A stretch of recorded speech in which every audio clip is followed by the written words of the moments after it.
Masih terkait dengan sekitar perlawanan, argumentasi perlawanan atau eksepsi dari kubunya Dr. Tifah ya, para lawyernya.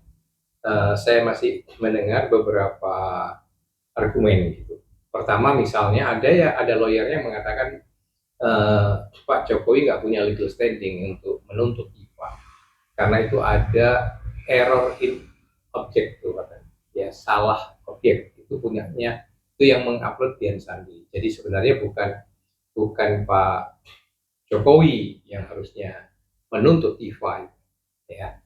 Lalu juga ada yang mengatakan bahwa karena dari LP itu awalnya beberapa orang, lalu beberapa orang ikut RJ dan itu selesai, maka sebenarnya seluruh LP itu gugur. Ya, artinya nggak bisa yang lain yang tidak ikut RJ itu diteruskan, eh, dituntut ke pengadilan. Ya. Dan mungkin ada beberapa yang lain. Tapi saya kira dua argumen ini, kalau buat saya perlu dijelaskan nih di masyarakat. Itu argumentasi yang berdasarkan hukum atau tidak. Pertama berdasarkan logika umum dulu, ya. Itu logis tidak. Yang kedua berdasarkan logika hukumnya punya dasar hukum enggak. Kalau buat saya ingin memberikan catatan kepada masyarakat begini. Kalau dikatakan Pak Jokowi nggak punya legal standing dan objeknya itu salah, itu penjelasan yang tidak masuk akal. Ya. Itu benar uploadan dari orang lain, bukan Pak Jokowi yang mengupload. Nah, mestinya Dr. Tifa dan Roy Suryo tahu sadar betul kalau mereka mengklaim sebagai peneliti bahwa data yang dia teliti dari downloadan medsos itu sama sekali nggak valid, itu data KW namanya. Kok bagaimana ngotot meneliti berdasarkan data itu? Itu kan logika yang harus dibangun, logika umum dulu, logika yang waras dulu. Datanya itu data KW, downloadan. Itu pertanyaannya asli atau enggak ya nggak tahu, ya. Dan apa urusannya Dian Sandi mengupload itu, ya nggak ada urusannya. Karena yang sekarang menjadi fokus itu adalah terkait dengan data itu yang ada di medsos itu, yang berarti sumbernya sekunder juga, itu diteliti oleh Dr. Tifa dan Roy katanya gitu, dan menghasilkan kesimpulan fotonya Pak Jokowi itu nggak sama dengan foto orangnya, palsu, ijazah itu palsu, dan seterusnya. Nah, jadi dia yang ngotot, Dr. Siva dan Roy yang ngotot berdasarkan data yang KW itu, sumber yang sekunder itu, menghasilkan kesimpulan yang absolut gitu, yaitu salah, palsu ijazahnya Pak Jokowi. Itu logika yang harus dibangun dulu. Maka karena yang diserang itu Pak Jokowi, yang dikatakan menggunakan ijazah palsu itu Pak Jokowi, yang dikatakan fotonya itu palsu Pak Jokowi, dan seterusnya, bahkan ada tambahan-tambahan yang lebih dari itu yang diungkapkan oleh Dr. Siva, ya, tapi juga yang diungkapkan oleh Roy, misalnya Pak Jokowi itu kesurupan waktu meresmikan mobil SMK, memelihara pesugihan dan sebagainya. Jadi jelas itu yang diserang itu martabat, harkat martabat, nama baiknya Pak Jokowi, pembunuhan karakternya Pak Jokowi, itu jelas itu. Dan itu dilakukan melalui berbagai media yang link-linknya juga sudah diungkap oleh jaksa.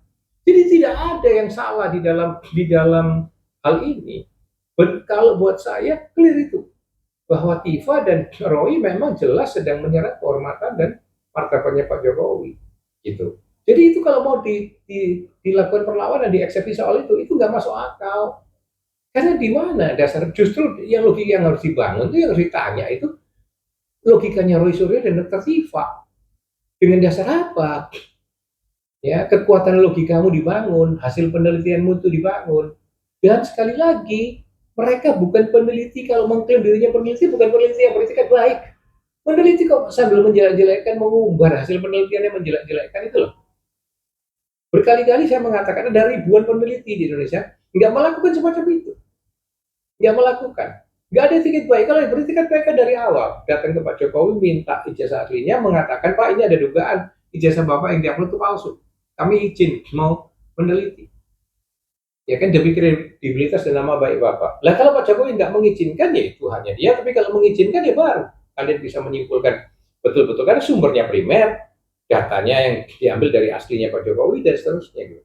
Tapi kalau ini kan enggak, wah kemana-mana menyelidiki di luarnya Pak Jokowi terus mengatakan menyimpulkan palsu. Nah itu kan tujuannya satu, menghancurkan karakter dan nama baiknya Pak Jokowi. Selesai itu sebenarnya. Jadi tidak ada yang salah dengan dakwaan itu dan tidak masuk akal untuk bisa dieksepsi.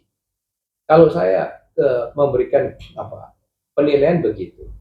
Ya, begitu juga tidak ada di KUHAP itu yang melarang kalau misalnya pertama 5 atau 8 orang dilaporkan, lalu yang 2 atau 3 ya sudah kemudian melakukan perdamaian.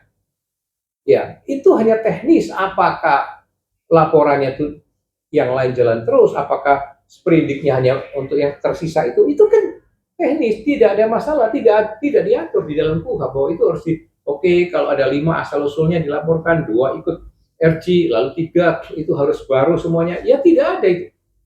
Kan nggak masalah. Kan sekarang faktualnya adalah yang katakanlah 3 orang itu sudah RG, sudah berdamai dengan Pak Jokowi, ya sudah, mereka sudah mendapatkan SP3. Nah, apakah 3 orang ini RJ-nya salah prosedurnya atau bagaimana? Ya silakan dituntut sendiri, dimasalahkan sendiri terkait dengan RJ ketiga orang itu. Tapi bahwa yang lain tetap dijalankan sebagai tersangka, ya itu juga tetap dijalankan. Karena KUHAP tidak mengatur sampai seperti itu.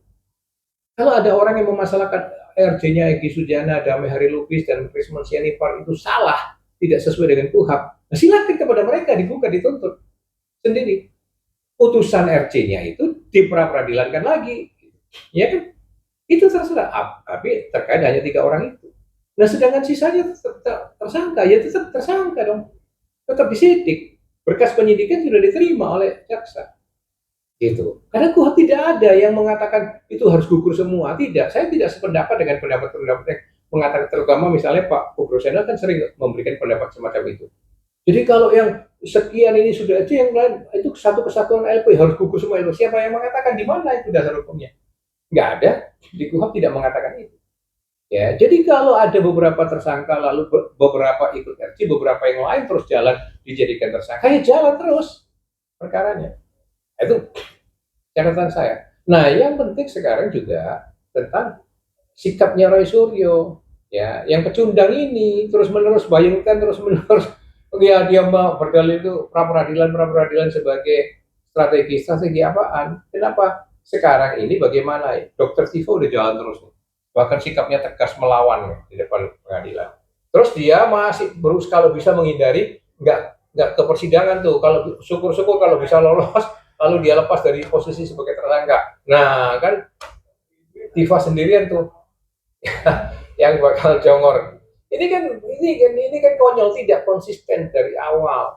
Roy Suryo teriak-teriak, bengak-bengok cangkemnya, mau nantang palsu-palsu. Nah, kenapa sekarang ketika proses itu berkas sudah masuk di pengadilan, pakai manuver-manuver yang lain? Jadi sekali lagi ini pecundang.